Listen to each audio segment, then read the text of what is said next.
Now, if you listen to some analysts, you'll hear them painting this election as a generational struggle for political freedom, with the youth of Nigeria, as well as well-meaning older people, giving resolute support for that quest for liberty. They see it as the draw-the-line moment when a new presidential chapter could open up for Nigeria. They point to the man they say the other main candidates scorned and smugly and witheringly dismissed as an internet upstart, but who they say has now turned out to be a populist dynamo, spurred on by Nigeria's youth engaged in their most blatant act of political rebellion, arguably in the history of this country. Not so, say other analysts. This election is not about an intriguing clash between Nigeria's old political elite and a new rising force. It's about seasoned politicians playing out an absorbing and intense game and using their wily political experience to double their advantage. So is it anyone's guess how this election will play out? Well, for his reflections on the main events shaping the road to this ballot, I'm joined now from our studios in Lagos by the founder of ANAP Foundation, Atedo Peterside, who's also the founder of Stanbic IBTC Bank. And it's noteworthy that his ANAP Foundation commissioned a number of presidential polls whose results have been strongly disputed. Thank you very much indeed, Mr. Peterside, for joining us. And some would say that there is no justifiable reason why anyone should believe the ANAP-NOI presidential polls that we've seen recently, certainly not simply because you've been doing those polls since 2011, from what I understand. Yes, I mean, it's normal. In 2011, some people did not believe it. The polls turned out to be correct. In 2015, the ruling party did not believe it. The polls turned out to be correct that Buhari was ahead. In 2019, PDP did not believe it when we said Buhari was ahead. And just to point out something, the interesting thing is that in both 2015 and 2019, I personally made it clear that in 2015 I favored Goodluck Jonathan, but brought out an opinion poll result from NOI polls saying that Buhari was ahead. So there's a track record. It doesn't matter who one favors personally. NOI polls does the polls, they bring out the results, and you can only judge a method and a system by the results it has produced. So we never ask people to necessarily agree with what we are saying. And also, all we do is bring out raw data. We don't get into modeling, go into predictions, we just come up with the raw data and present it as it is.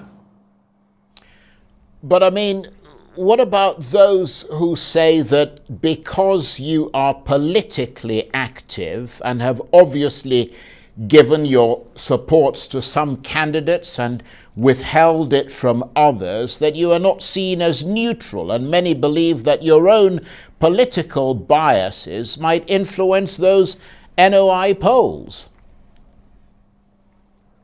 Sure. I mean, for you to say that, then you must be saying that NOI polls is not a proper organization. NOI polls is a company owned by Ngozi Okonjo-Iweala.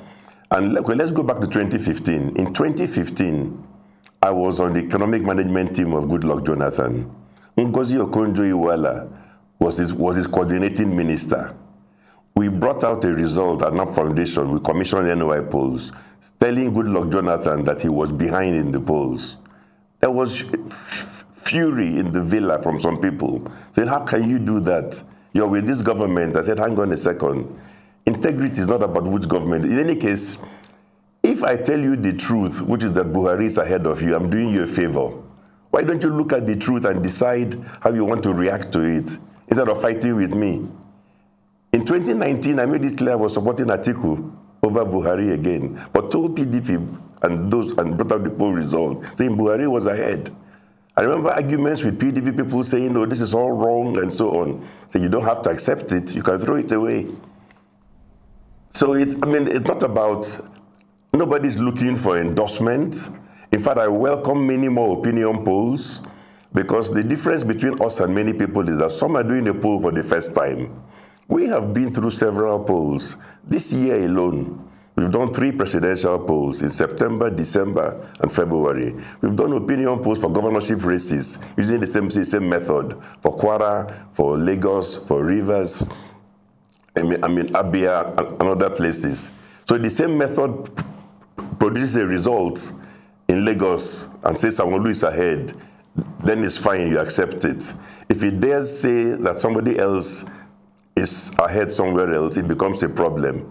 So that's the point I'm making, that let people do their polls, bring out their various methods, and then the more the merrier, because there's no law that says you must accept what anybody is doing.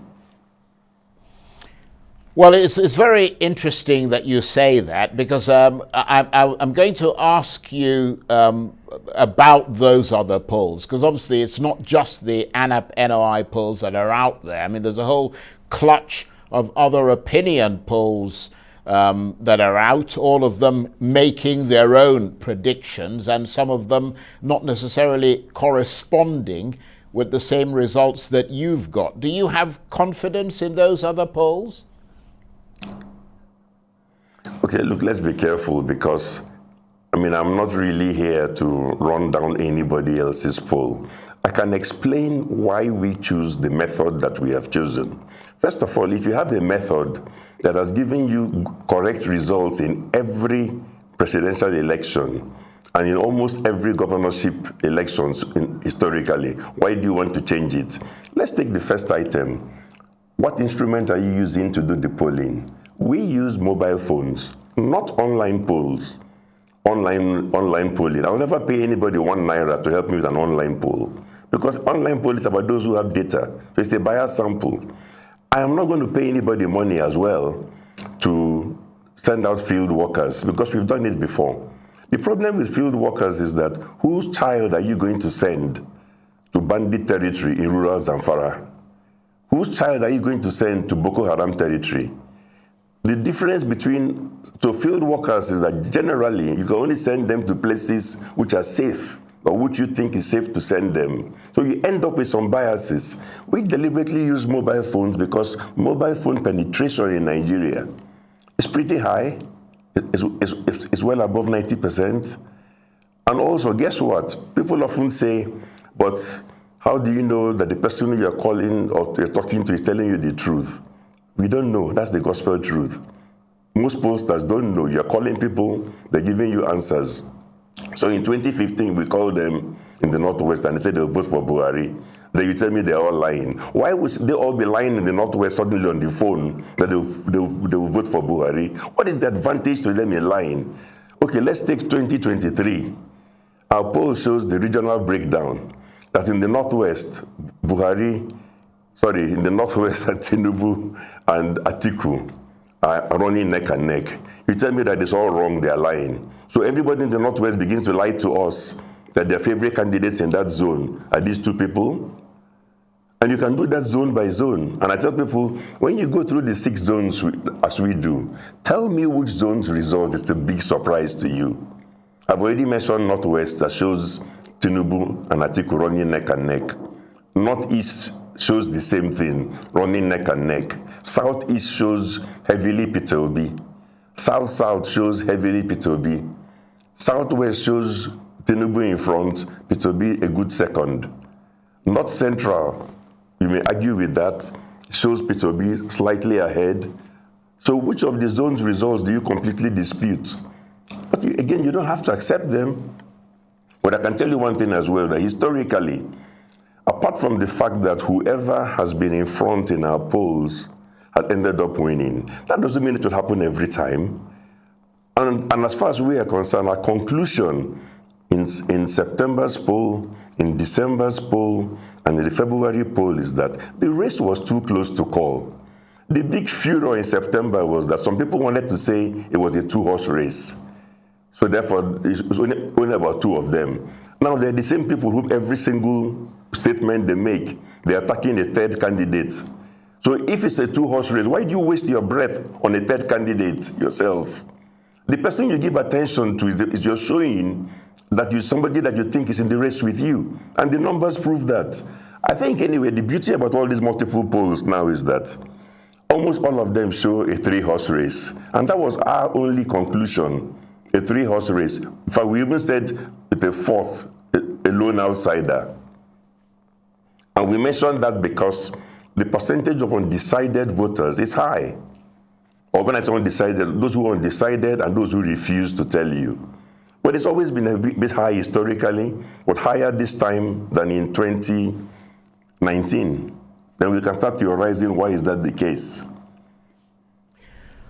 Well, your analysis is very interesting, and I have to say very enlightening for people who may not really know how some of these polls work and you know the sort of the thoughts behind them. Well, let's move away for a minute from opinion polls. I mean, we've got just hours to go now before the ballot. How do you feel as Nigeria approaches this election, especially with regard to things like, you know, vote buying, money, insecurity, the possibility of the technology being used in the election failing, etc.? In other words, what are the shadows that you see looming over this election? I think let me say that since I was a child and I've been able to follow election, this is the election that I think is a make or mar election for Nigeria. And it even shows in some of the polling numbers because we poll things like people's interest level in the election. The interest level in this election is the highest in all the 6 geopolitical zones, higher than what we've ever had in the past. And I told you we have had a history since 2011. So you may believe them, you may not. Of course, we know that some may not show up on the day. But whether we like it or not, this election, 9 out of 10 registered voters are telling us on the phone that this time they will vote. In 2015, it was not so. There was a big disparity. The Northwest was 9 out of 10. The South was 6 out of 10.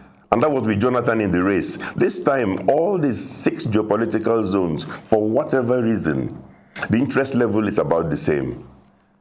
So if anybody is dreaming that some particular zones are not interested and so on, we don't see the evidence to back that up. Everybody's interested. For a start, 4 of the zones have their own homeboys in the race. Northwest has a candidate, Northeast a candidate, Southwest a candidate, Southeast a candidate. So 4 zones have homeboys. The other 2, South-South and North-Central, do not have their own candidates, but they have VPs in the race. So everybody's interested, perhaps also because the economy has been so bad, insecurity has been a problem, and people have decided that the time to sit on the fence is over. And at this time, they're going to help decide who rules them and why.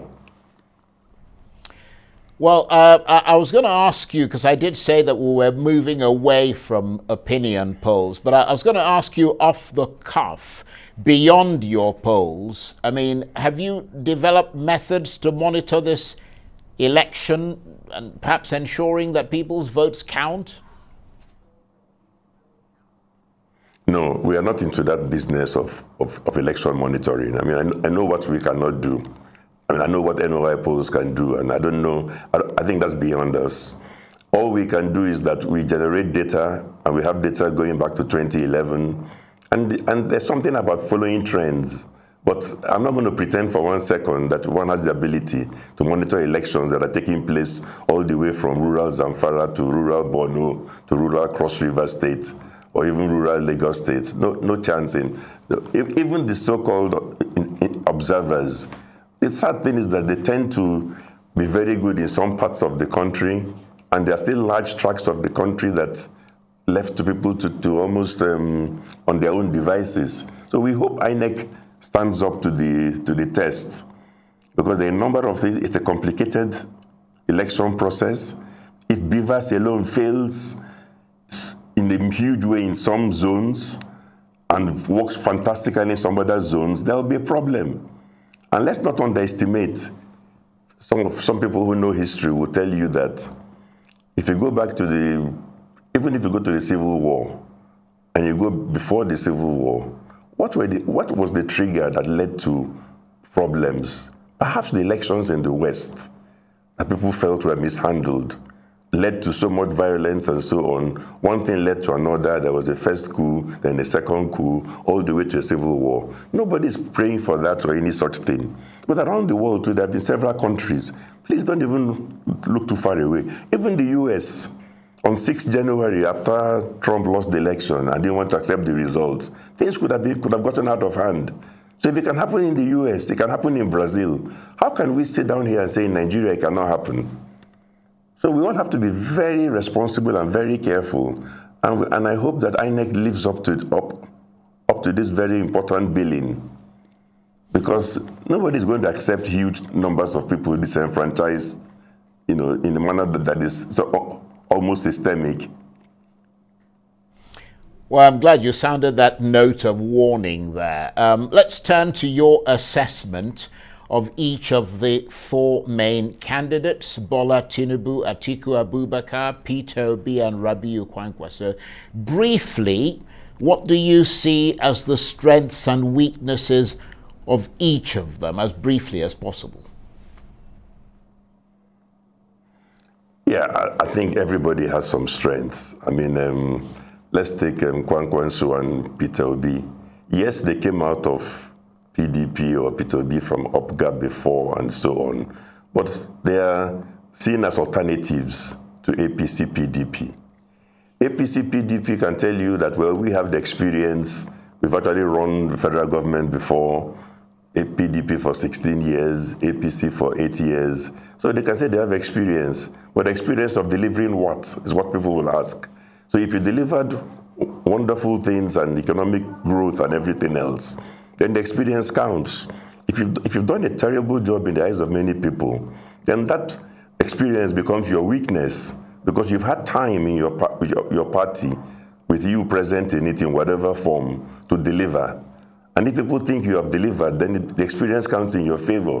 If they think you have done a bad job, you and your colleagues, it works against you. So I don't want to go into each individual, but I'm going to show you the systems that have produced them. And so it's almost a case of saying that some of us are happy that we have a 3-horse race or a 4-horse race. I would have been very sad if the choices were only APC and PDP.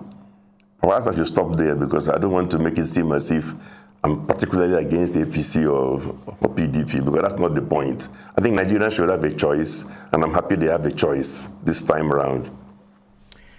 Well, now that you've brought up the issue of choice, what about you yourself, Mr. Peterside? Is there a particular candidate that you will vote for and that you would like to see emerge victorious? If so, why have you chosen that particular candidate?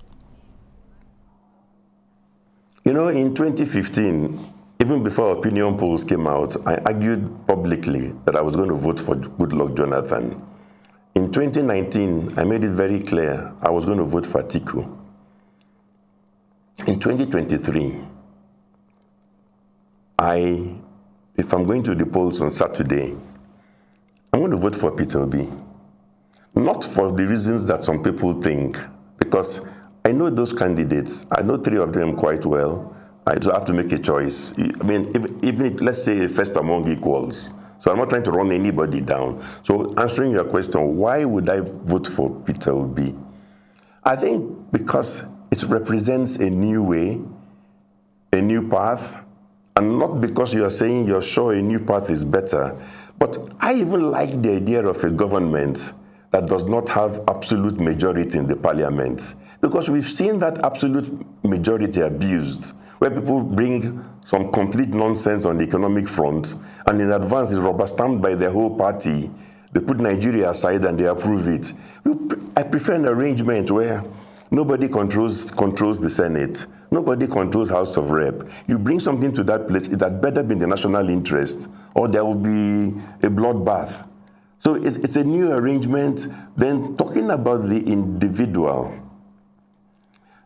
people say he has no federal experience. I disagree slightly. I served on the economic management team of Goodluck Jonathan with Peter Obi for 4 years. There were only 2 governors on the economic management team. There was CBN governor, there was finance minister, there were other people, ministers, only 2 governors. Goodluck Jonathan chose them on merit. From the north, he chose Admiral Nyako, and from the south, he chose Peter Obi. So for all of those 4 years, Peter Obi was part of the economic management team. All the arguments on fuel subsidy, all the arguments on power sector reform, he was present. It was like a period of tutelage. And I tell you one thing, if he was always on the wrong side of every economic argument, I would never vote for him. Because I think we're tired of people being put in a high office who don't fully understand what this economy is about. So it has to do with the fact that I believe there's a new arrangement that he represents. Whether it succeeds is a different matter. It brings hope, and I think one of the things that people want to buy into is hope. I personally also want to buy into hope. But hey, even if he does not win, I will accept it. At heart, I'm a Democrat. Well,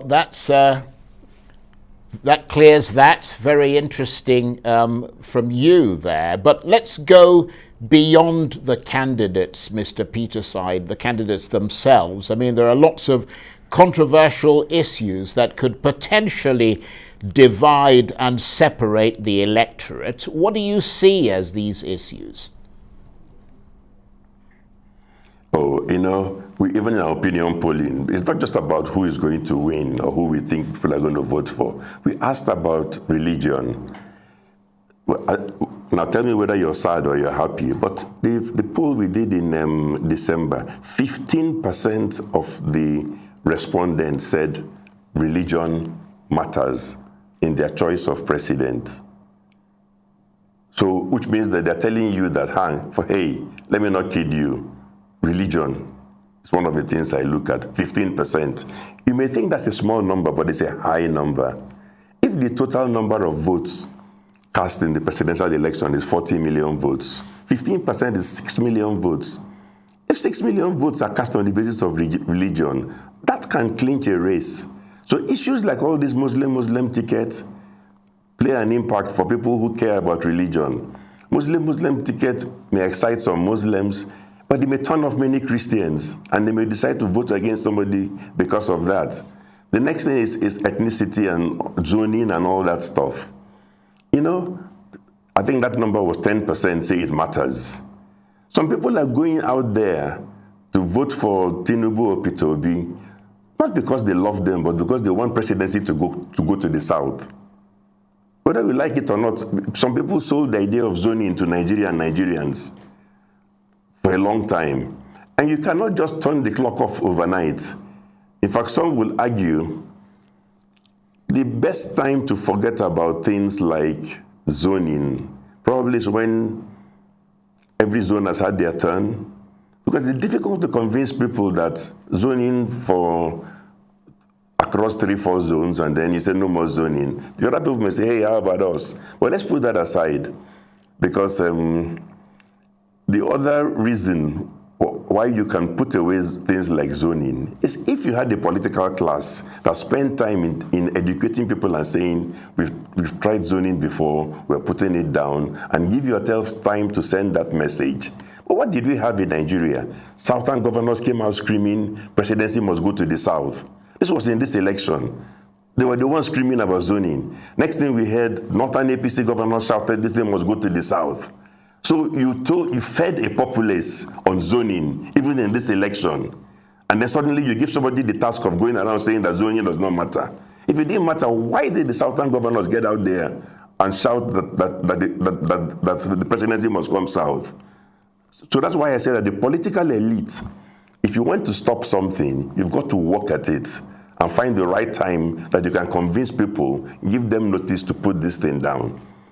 But I will go as far as saying that we cannot go on with zoning forever. So I sympathize with those who say that we should put it aside. But not in the midst of political leaders screaming about zoning for so long, and then when it does not suit them, or when it suits them, they want to abandon it. And so those are some of the things that, so I've mentioned Muslim ticket, zoning, economy, insecurity. These are all the issues. Yes, and you did talk about all those things, but we saw today a second peace accord signed by the candidates and their parties, watched by President Buhari as well as many international and local observers. I mean, can there ever be elections in Nigeria without intimidation, violence, or the threat of it? Can elections ever really embody peace in this country? Well, we've had elections before that were peaceful, but from what I remember, the June 12th election in 1993 was relatively peaceful. So it's not true that whenever you have a candidate from the north and from the south, elections must be violent. Tofa was from the north, Abiola was from the south. Okay, the results were annulled. I admit it's easier to have peaceful elections when you have two candidates, like in 1999, both Christian Southerners. It is true that when you have this type of election, 2023, where you have candidates from 4 different zones, different religions, and so on, people can exploit that for mischief. But then the authorities must stand up and be counted as well. You're not in government for nothing. Buhari's legacy must be to deliver free and fair elections. Already, some of us praise Buhari, and I have to say that because I have condemned almost all of Buhari's policies on the economic side. I have to commend him for the Electoral Act. That was a phenomenal step to improve our chances of a free and fair election. In terms of a legacy, if you can follow that by delivering a free and fair election, actually, following the rules of that act, perhaps that may be his enduring legacy. Because with due respect, there's little else. On that note, I want to say thank you very much indeed. It's always an experience and hugely enlightening talking with you, Mr. Peterside. Atedo Peterside is the founder of ANAP Foundation. He's president, of course, of ANAP Foundation as well. He's also the founder of Stanbic IBTC Bank, and he was talking to me there from our studios in Lagos. Thank you very much indeed.